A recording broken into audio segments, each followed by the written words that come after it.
এইভাবে যদি লোটে মাছের কাঁটাগুলো বেছে নাও তাহলে বাচ্চারা খুবই মজা করে খেতে পারবে। তো চলো কিভাবে করলাম রেসিপিটা। হ্যালো বন্ধুরা, আজকে চলে এসেছি লোটে মাছ নিয়ে। তো আজকে বানাবো আমি লোটে মাছের ঝুড়ি।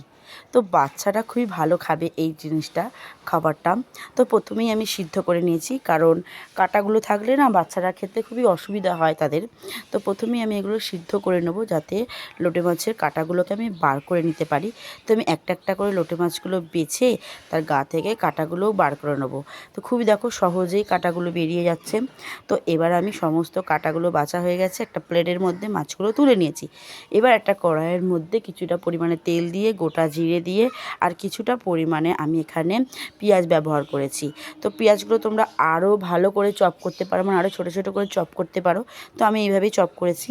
তো এরপর দিয়ে দেবো আদা রসুনের পেস্ট বলতে আদা রসুন বাটা, নিজে বাড়িতে বাটা। সেটা ভালো করে দিয়ে আবারও একটুখানি নাড়াচাড়া করে এর মধ্যে দিয়ে দেবো পরিমাণ মতো নুন এবং হলুদ আর লঙ্কা গুঁড়ো। তো এবার সেটাকেও ভালো করে হালকা হাতে নাড়াচাড়া করে নেব। এরপর থেকে কিছুটা জল দিয়ে দেবো, কারণ মশলাগুলো কড়াইয়ের গায়ে লেগে যাচ্ছিলো। তো জলটা দিয়ে আবারও কিছুটা ভালো করে নাড়াচাড়া করে নেব। দিয়ে এবার বেছে রাখা লোটে মাছগুলো আমি সব দিয়ে দেবো। সেগুলোকেও হালকা হালকা করে নেড়ে নেব, দিয়ে একটা ঢাকার সাহায্যে ঢেকে দেবো, তাতে যেন কিছু ভালো মতো মশলাগুলো মাছের ভেতরে ঢোকে আর অনেকটা যেন তেল ছাড়ে। দেখো কতটা পরিমাণে তেল ছেড়ে এসেছে। তো এটাকে আমি এখনও 5 মিনিট ভালো করে ভাজা ভাজা করব। এই রান্নাটা পুরো একদম শুকনো শুকনো করতে হয়, এর জন্য এটার নাম লোটে মাছের ঝুড়ি সবাই বলে।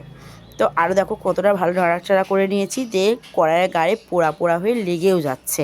তো আমার রেসিপিটা আজকে তোমাদের কেমন লাগলো অবশ্যই একটা লাইক কমেন্ট শেয়ার করে দেবে। Thank you.